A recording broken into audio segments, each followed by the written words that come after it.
Lotus Cobra is a bit of a controversial card in the world of Magic the Gathering, and a big part of Magic's history. Recently reprinted in Zendikar Rising at Rare, the card has come together with cards like Omnath, rest in peace, Scoot Swarm and Fabled Passage to define the current era of Standard. Well, up until the point that they fired Omnath out of an airlock alongside a card like Escape to the Wilds. Cobra is now seeing little to no play, but I genuinely believe we haven't seen the last of this little hissing shit. Something next set will inevitably bring it back, especially if it's ramping into some powerful mythic like, well, whatever the next fucking Omnath is. But beyond current Standard, it's a bigger part of the overarching history of the game. Lotus Cobra was controversial when it was first printed too, but not because of its power level or its ability to enable absolutely batshit crazy pieces of power creep design.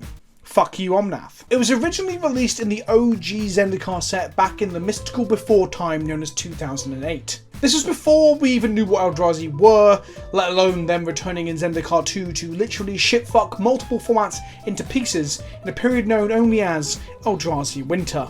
Surprise, motherfucker! And like I said, this was before we knew what the Eldrazi were. They were simply hinted at on cards like Eldrazi Monument in the Zendikar set, and people on forums across the lands were speculating on what the Eldrazi actually were. It was an innocent time, an easy time, a time when only recently had Magic the Gathering gone from having 3 rarities to 4. That's right, viewers at home, Lotus Cobra was a fucking mythic. That, my friends, was bizarrely controversial. But some of you might be thinking, I didn't know there never used to be a mythic, so that's why I'm here. Big Daddy PK has got a lesson for you all. A history lesson of sorts. So let's talk mythic rares, how they fucking suck, and how it might just be the biggest lie that Wizards ever told and continues to tell.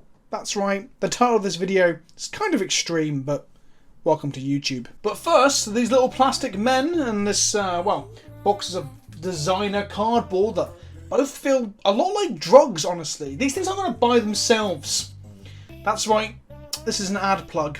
This video is brought to you by NordVPN. Are you sick of big, unnamed corporations invading your privacy? Are they spying on you, watching you, and forcing your opening hand on Arena to be nothing but a bag of dicks? And not the good kind of bag of dicks. This bag is full of dicks I don't want.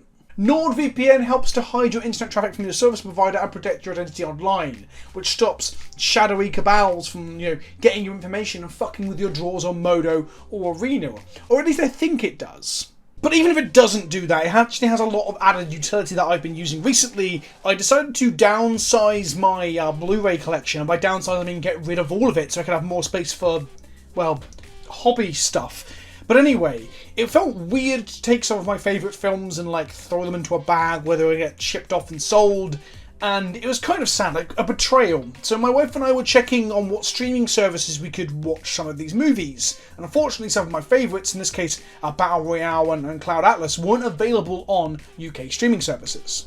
It's to the point that I can search Cloud Atlas on Netflix, and when I click it, it loads the Netflix app, and then I get told, here we go, press play. Let's play this without the NordVPN, FYI. This title is not available in your current region, GB, please select a different title. And I'm like, fuck you. Except with NordVPN, I can watch those movies. I can easily connect to a proxy server in the United States, for example, and bang, I have access to all sorts of things you don't have in the UK versions of streaming sites. Like any self-respecting Magic player, I can now choose not to watch The Walking Dead when it's offered to me. But more importantly, I can get access to Battle Royale via Japan via the VPN, or Cloud Atlas via the States. And it's so easy to do with the desktop app that it just allows me to click a location that I want to access from, and boom, I'm effectively accessing Netflix from that country. It even has a Chrome browser extension integration and a mobile app on your phone. You can get 68% off of your 2-year plan, that's 68. That's almost the sex number, and get 1 extra month for free when you use the code KENOBI to sign up via the link in the description below. Look, maybe you don't want to watch the movies that I recommend, but you can also get access to lots of Korean dramas that you don't get in your own region. Can you really say no and turn down a swath of Korean dramas that you can't normally get in your own region?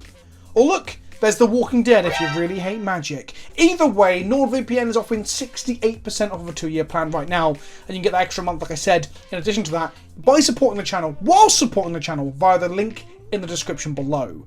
Or you can go to nordvpn.com/Kenobi, that's nordvpn.com/Kenobi, or follow the link like I said, and use the code KENOBI to sign up. And they have a risk-free 30-day money-back guarantee if you're not happy. Right, with that out of the way, let's talk a little bit more about Mythic Rares. Back in the day when Planeswalkers were introduced in the Lorwyn block, they were at rare. This wasn't because they wanted them to be more accessible, or they were seen to be less splashy or powerful.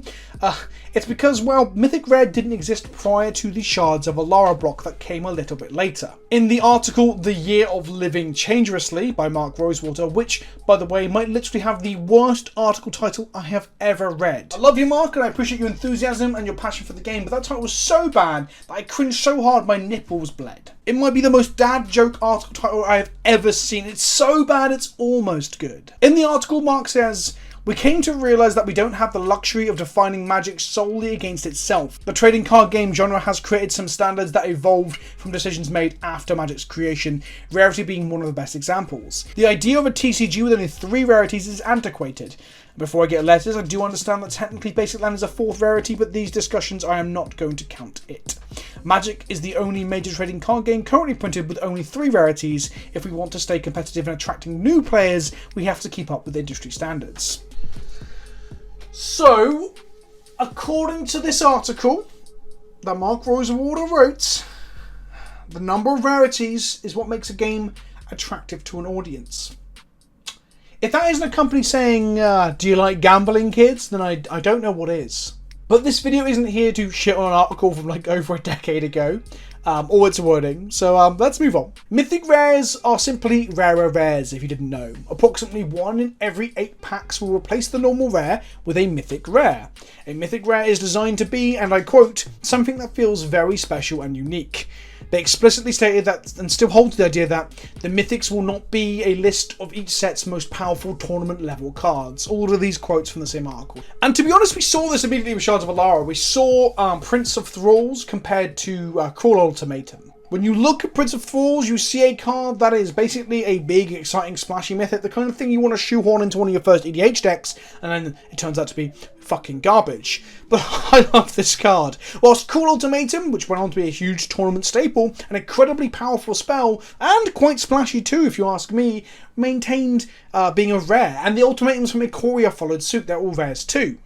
So their point that not every single one of them will be a tournament staple does hold up to some scrutiny, right? Well, actually, no. Whilst every set has a dud mythic like, I don't know, Archangel's Grace, this isn't really telling us that mythics aren't chase cards designed to sell packs. I mean, bad cards exist at every rarity in order to make other cards look good, right? That's a common line we hear from Rosewater himself. The existence of bad mythics should not make us ignore the fact that until very recently, and ongoing outside of sets like War of the Spark, every single Planeswalker is a mythic. Sure, they are splashy and they're unique and they're characters, they fit the idea of what a mythic is, but I can't help but feel there is an element of untruthfulness here. It is clearly the case that chase mythics exist, like they would with any other rarity. So making them harder to get, rarer if you will, is detrimental to the player base looking to play the game at a competitive level. And for a while, it really fucked the games in terms of accessibility. Baneslayer, a recently reprinted mythic that has failed to make waves in current standard due to, and I'm going to be frank here, being complete dog shit compared to modern design standards, was once upon a time referred to as the Wallet Slayer, a very playable mythic rare that cost a fucking bomb. I think it was up, I haven't looked this up, but I think it's upwards of $50 for a fucking Baneslayer when it's in standard. And we have all heard of Jace the Wallet Sculptor jokes as well. A modern era card, so not something on the reserve list, that was over $100 prior to reprints in spite of being banned in modern. And then we had more problems as they started to reprint desirable or needed cards for other formats, like Tarmogoyf for example. They reprinted Tarmogoyf at Mythic Rare, which whilst Tarmogoyf always and probably will always have some sort of price memory to keep its price up in spite of like a million printings, printing it a Mythic did not help that in the slightest. It just put less of them into the pool and helps to add to that price memory issue. But credit where credit is due, as much I am calling bullshit on the idea that mythics were introduced for flavorful reasons, it's also to WotC's credit they didn't print every competitive staple in hard to obtain brackets of harder and harder rarities. Siege Rhino, for example, or Thragtusk, both could have easily shown up at Mythic in the Mythic Rare slot. Honestly, they could have done. And people probably wouldn't have batted an eye because of their impact on the game and their power level. Any boogeyman of a format could probably fit into this definition as well. And although it would have been frustrating to some people, and people would have complained, they probably would have gotten away with it, which kind of sucks. But then again, on the flip side, we've had standards where we had the Titan cycle, or more recently, Oko, Uro, and Omnath. So that's That's nice. So was Mythic Rarity as controversial as you might think? Like, imagine if someone tried to add, and by someone I mean Wizards of the Coast, imagine if they tried to add another rarity tomorrow. Can you imagine, like, what Twitter would look like? Can you imagine Reddit? There'd be a fucking meltdown. I asked Twitter for what they were called, what they remembered. The majority of those that could remember the event, I mean, some people are probably too young to even remember this, perceived it negatively, or they believe it was perceived negatively. And when you go looking through the source forums, old threads around this time, people talk about the mass exodus of players that they expect, or how we're just Yu-Gi-Oh! Now. And it just goes to show that every controversy and every problem and every issue and every mistake that Wizards of the Coast makes, that people cry is killing Magic, or people like myself pick them up on, it doesn't matter because the player base continues to grow and Wizards continue to make serious fucking bank. The Yu-Gi-Oh! Comparison is interesting. I had a look at all the different rarities available in Yu-Gi-Oh! As one of the big competitors, I assume that's what Mark was referencing when they're talking about how jealous they were that WotC didn't have more than 3 rarities. What a bizarre way to justify it. But I'll come more to justifying nonsense decisions in a moment. Yu-Gi-Oh! Has common, rare, super rare, ultra rare, ultimate rare, secret rare. Did I say secret rarity? No, I didn't say secret rarity. Secret rare, ghost rare, star foil rare, hopscotch rare, and mosaic rare. And I only made one of those up. All the others are real. My favourite thing in all of this is the justification for a seemingly endless array of confusing levels of rarity for new players. Konami says in their official document laying out these rarities on their site, since there are so many different cards of differing rarities, wondering what's inside the pack you're about to open is part of the fun. Ah, I see. Gambling. Cool. All jokes aside, I honestly don't really have much of an issue with the idea of having a bit of gambling in a game. I get that obviously the game is also aimed at younger people as well as people of my age. I'm only 21 and older too. But ultimately, I think perhaps because I'm British, it doesn't seem like much of an issue because we have gambling shops on most town high streets. We have casinos in most cities. And whilst obviously gambling addiction happens everywhere and it can be a negative, have a negative impact on people, I think Britain's got a relatively laid back approach to gambling. Meanwhile, of course, in certain countries like the States, you can only gamble in certain states because it's just not very Christian of you to put money down on a poker game, of course. I guess I just find it funny that when we're looking at games of luck or chance, we try our hardest. I said we, the companies making these games, try their hardest to avoid being compared to gambling. Obviously, for the purpose of avoiding legislation and law and issues around those things. It's really funny that they avoid that stuff, but then continue to use those things by introducing like new rarities and stuff like that. Although that said, with how expeditions came in and they were taken out of the game again in the golden ticket thing, I do think Wizards now actively try to avoid that approach. Look at Secret Lairs. There's hardly any gambling in those, apart from the extra cards, I guess. But Secret Lairs are more about FOMO, but I'll talk more about that in a moment. Lotus Cobra was a hot fucking debate. Is there some mythic ability? It sure feels powerful. I've argued that turning a fetch land into a fucking Black Lotus is insanely powerful. Mythical even. But many didn't feel the same. The Lotus Cobra became the poster snake for conversations around what a mythic really should be. The weirdest part of that debate for me though was everyone else just rolling over and letting Wizards rub their back on the mythic thing, as summarised by one user on the Gatherer comments from OG Lotus Cobra during the Zendikar release.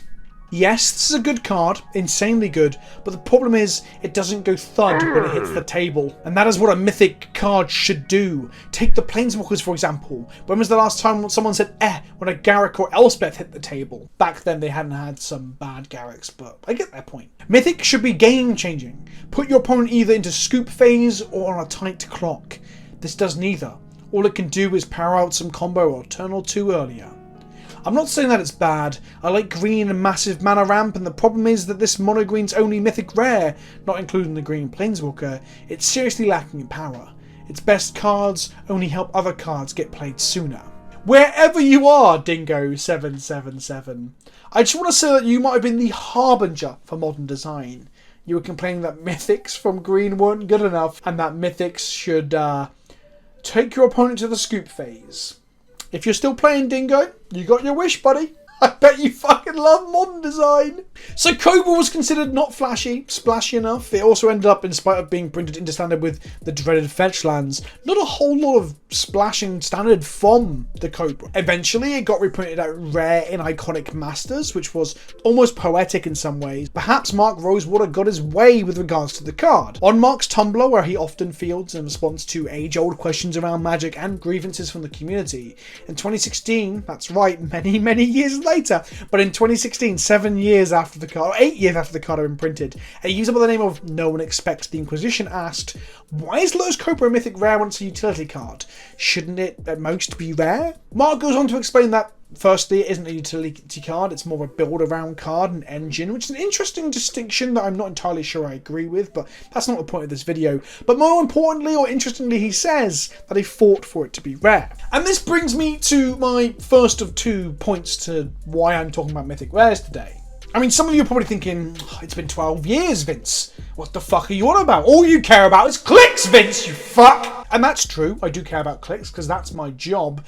But the real reason I'm bringing it up is that I think with Lotus Cobra being reprinted recently, and the conversation on whether it was too good for standard and the problems it did with on that, it just got me thinking about mythic rarities in general. But the point I'm getting at is that this mythic lie is obviously just that, it's a lie, right? We all know it was designed to make packs more exciting from a gambling-esque perspective, and it reduces the supply of staples in order to push demand, fueled purchasing and cracking of packs.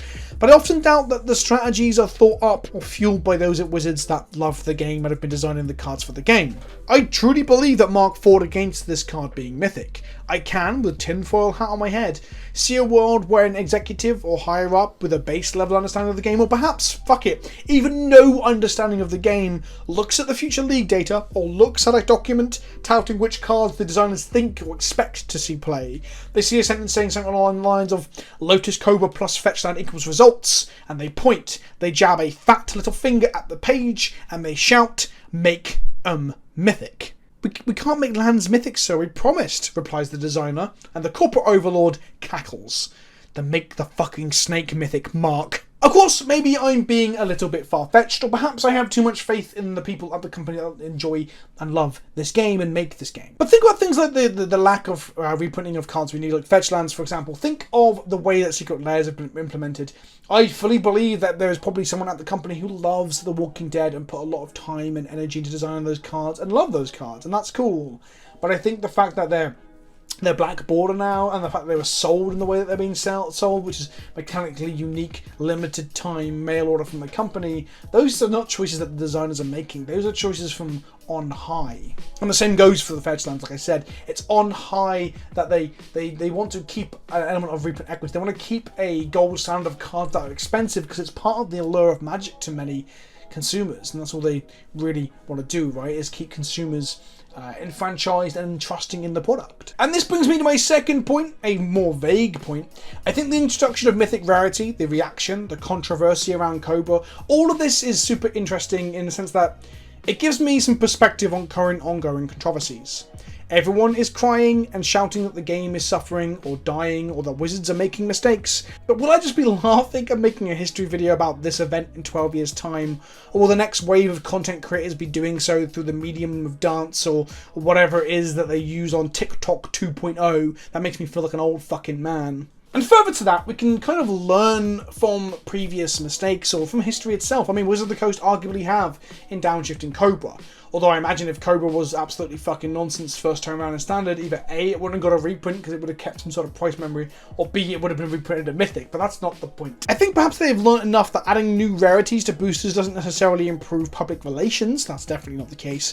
And it might not have the knock-on effect or the wanted effect on sales that they'd hoped. Instead, now we have a new rarity being snuck in under our noses, which is the print to order directly from Wizards, mechanically unique for a small time window. These are Commander and Eternal staples in things like the Walking Dead Secret Lair. I know some of you are probably thinking, fuck Vince, I didn't realise this was secretly a Walking Dead Secret Lair video. It's not.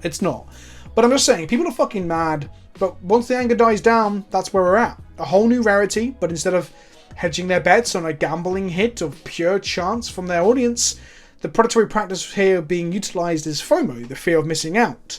The idea that people need to pick them up now or forever hold their peace, even if they do promise they can reprint them later. So to summarise, Mythic Rarity was never good for the game, and it was sort of peddled to us as this idea that it was making things thematically more consistent, that the splashy, exciting cards, often the legendary cards and the Planeswalker cards, would all be mythic. There is a utility to Mythic Rarity in one aspect of gameplay, which is that in Limited, if you put a card at Mythic Rarity, you're less likely to for it to show up in high numbers in Draft or Sealed.